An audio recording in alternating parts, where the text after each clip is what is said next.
Hi guys, Abbotswood. Reflect on what the fuck is going on. This is the 7th of May 2025. India and Pakistan are at it again. Benjamin Netanyahu has mobilised Israeli reserve forces to continue his attack on Gaza, as if they haven't done enough. Russia continues its invasion of Ukraine. Trump is rampant, issuing edicts and orders, presidential decrees like crazy. Elon Musk and the Dodge thing is publicly, without any embarrassment, stripping the government of its regulatory, legal, juristic powers and hiving off into their own companies or associated companies and their mates and fellow travellers who are now part of the Trump entourage. The level of blatant corruption is staggering. I'm outside and I'm doing this on my phone, and next time I'll be doing it hopefully on my camera. But I just wanted to reflect on why I'm doing this. And it's quite difficult because I'm not really that clever or smart, and I don't know things for certain. I kind of know questions to ask, and I'm curious and interested in things. But when we live in a world where people are offering alternative facts, contested knowledge around things which you might want to take for granted, like science, and scientific methods. Does smoking kill? What? Did we need to protect the ozone layer from CFCs? Do we still need to keep lead out of petrol? Things that we agreed on as being factually based and objectively true. Guided actions that closed the hole in the ozone. We didn't make it up. We didn't look up into the sky one day and say, oh, let's invent a problem and then let's invent a solution. We worked out between us that the use of aerosols and CFC chemicals and deodorants and stuff was fucking up the planet, right? It was creating a hole in the ozone layer which protects us from the more harmful effects of the sun's rays. And we banned it, and the hole closed up. We kind of saved ourselves, and we don't spend any time recognizing the value of that or paying attention to it, because in order to pay attention to it, you'd have to accept that certain things which don't seem to be current at the moment or acceptable. The same with the lead in petrol. I mean, lead in petrol, as far as I understand it, was introduced in order to stop the rattling of engines, the old four-stroke engines, and the lead added to the petrol stopped the rattling. I don't think anyone was absolutely clear why. It was just a simple cause and effect stuff. And then the lead was pumped out as people were driving their cars, and as more cars, more vehicles, more wagons using diesel and petrol with this added lead component, the lead elements discharged into the atmosphere just rose hugely. And thank God, science, the people in the know started to see a correlation between areas of heavy lead pollution and the impact on health, on pulmonary heart disease, on lung cancer, and on performance, on educational performance and on a whole range of behavioural issues. And the evidence was so overwhelming that they stopped the banned lead in petrol. And again, thank God, over a decade later, the levels of lead in the atmosphere have reduced to a level which is kind of like acceptable. Same with vaccines around polio and tuberculosis, things that we don't hear about anymore, scurvy, eradicated because people in the know who developed the knowledge about these things worked out that scurvy was caused by an absence of vitamin C in the diet. So I think it was Captain Cook who first started to introduce citrus fruits into the diet of his sailors, and whereas back in the day hundreds would die from scurvy, on his voyages none did. Now, the reason I'm raising this and not focusing on anything in particular is because all of these examples were examples of people investigating, understanding the nature of a problem, working out how the problem could be resolved, coming up with the best explanation of the problem in order to do so, and then coming up with solutions to sort the problems out. And none of that was made up. It wasn't, individuals sitting there making it up. It was something that we agreed on. Yet, even the idea that we agreed on something is for a number of people who belong to the subjectivist or the personal reality, relativist field of knowledge, not a thing anymore. And that's what bothers me, is that the mood of the moment, the zeitgeist, seems to be about distrust, disbelief, cynicism, anything goes, evidence doesn't mean anything anymore, knowledge is all subjective, personal views are what drives our understanding and engagement with the world. Even reality is questionable. At the extreme end of the relativist, subjectivist school is this idea that all that is real is in your mind, in your individual mind. It's called solipsism. And I worry about it. And then, today, on this 7th of May day, as India and Pakistan are throwing shit at each other and killing each other,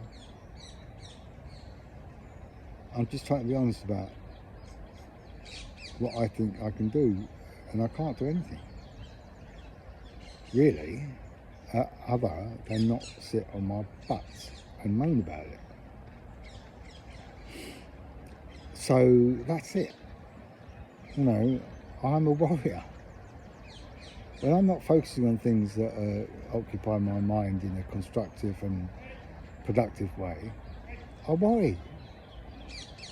I pretend to myself and to colleagues and friends that I'm a eternal optimist, but I'm not really. I'm what I would call a naive optimist.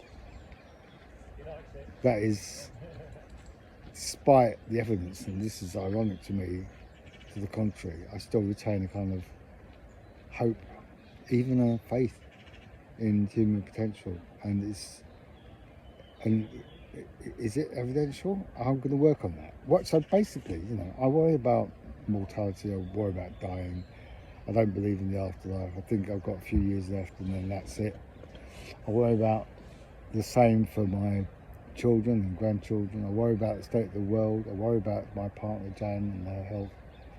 I worry about my own health, which is getting worse, though tolerable. I worry about my financial situation, which is parlous. I worry about, the environment. I worry about what's happening to our species. I worry about everything, right? And I'm not going to ever stop doing that, but I want to see if we, you and I, can find a way through all of that.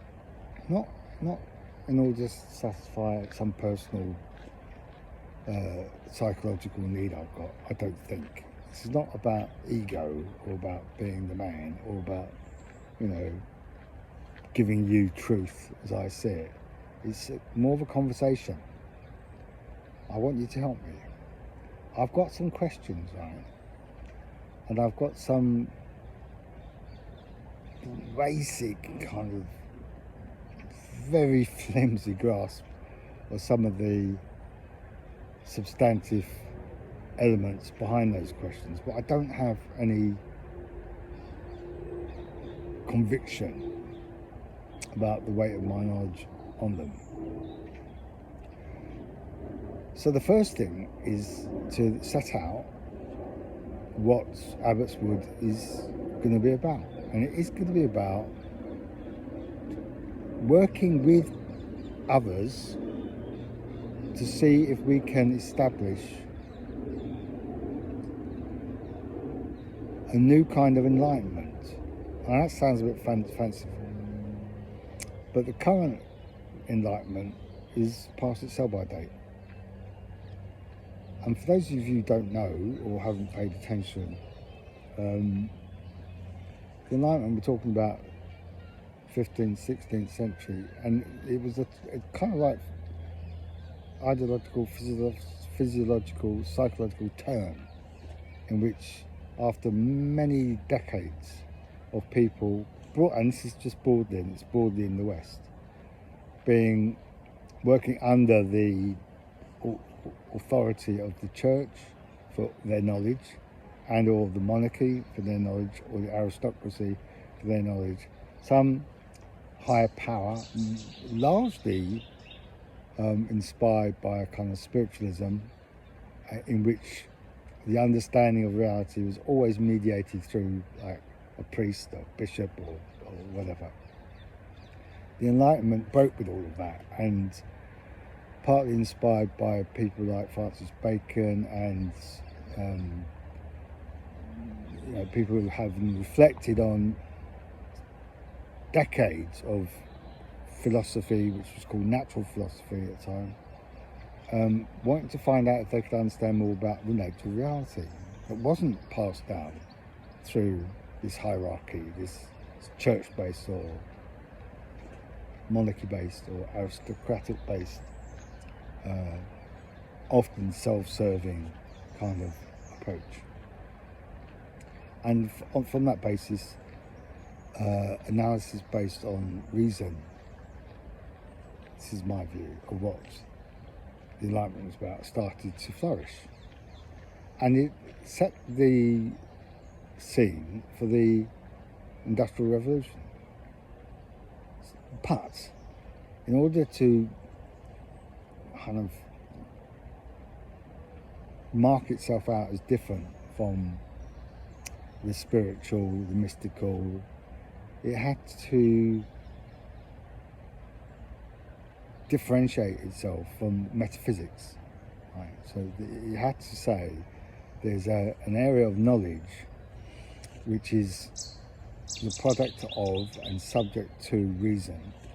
Then there's a whole other bunch of stuff which is interesting, to do with morals, ethics, things like virtue, high level things to do with cosmology, the nature of reality, the nature of existence, which can't be fully articulated through the scientific method, and therefore has to be parked over there somewhere. If you like, it's the difference between phenomena, which is stuff you can see and touch and measure and weigh, and noumena, phenomena, they're related etymological terms, for stuff that you can't see or measure or weigh. So the scientific method was largely based on quantity, things that you could, hit, touch, measure, see, smell, that had volume, had substance, and other things, including psychology, by the way, were kind of pushed to one side, which is why many of our institutions, academic institutions, differentiate between natural and social sciences. They're very, very different kinds of things. Social sciences obviously deals with all the kind of mess of human existence, while natural sciences, particularly physics and maths, but also astrology, archaeology, biology, chemistry, they deal with facts, objective facts, as it were. But then some of the relativists amongst us, or you, because I don't count myself as a relativist, would argue that the facts themselves are contestable. And that's where it all goes pear-shaped. People would argue that if I say something like, it is a fact that the Earth revolves around the Sun, some would argue, no, it's not. I know, that's not a fact, that's an opinion, that's a belief system.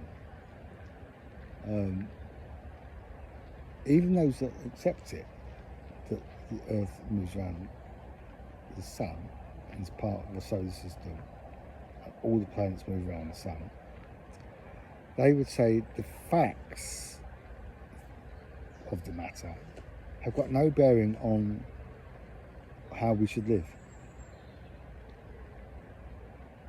In other words, from that point of view, the scientific method has got nothing to say about values, morals, ethics.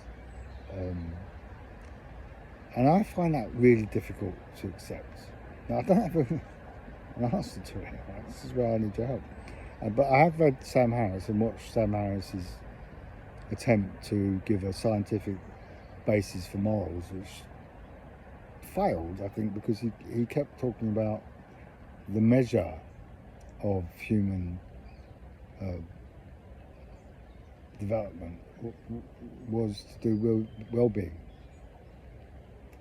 And he talks about the moral landscape being a terrain of different kinds that we need to accept.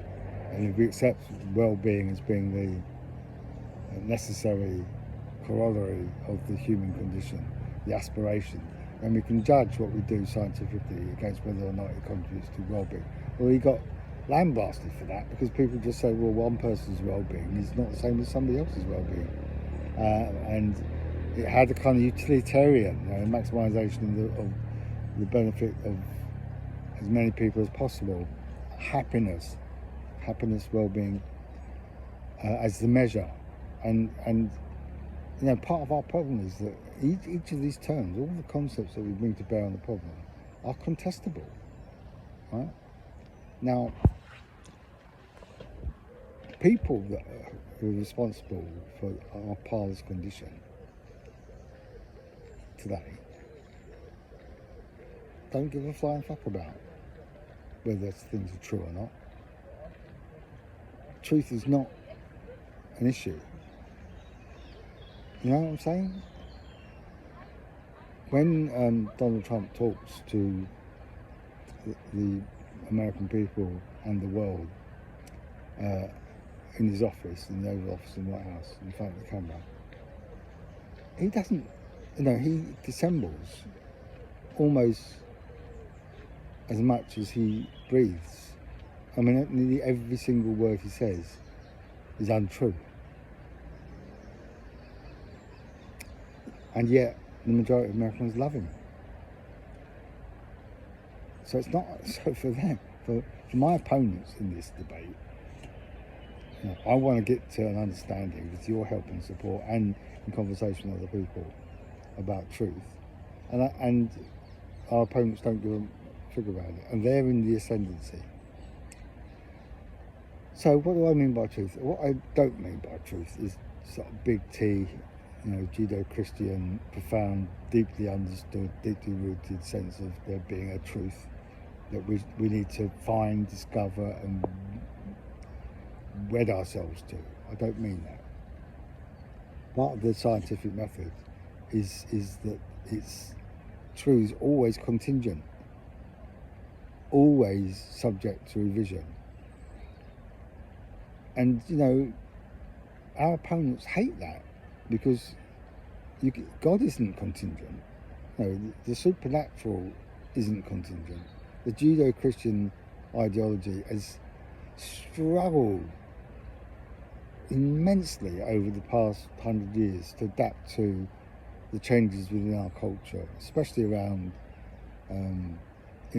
equality, gay marriage, women's power, black autonomy and power. And it's had to contort itself in order to censor some of the content of its books in order to make it more palatable. But the more evangelical, right-wing Christian people don't give a fuck. No, why does the Bible endorse slavery? Well, it doesn't really, they'll say. What I mean by slavery back in the day wasn't what we mean today. No, they dissemble, they can't contort, they lie. Anyway, what is truth? What I mean by truth is, what is it that we can use to guide our actions? And I want to get into this.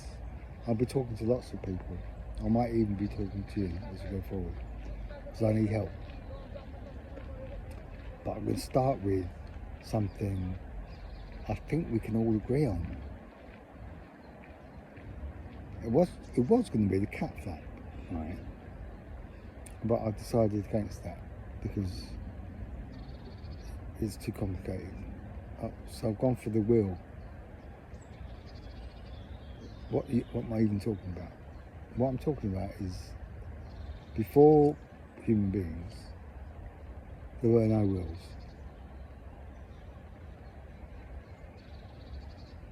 Where did it come from?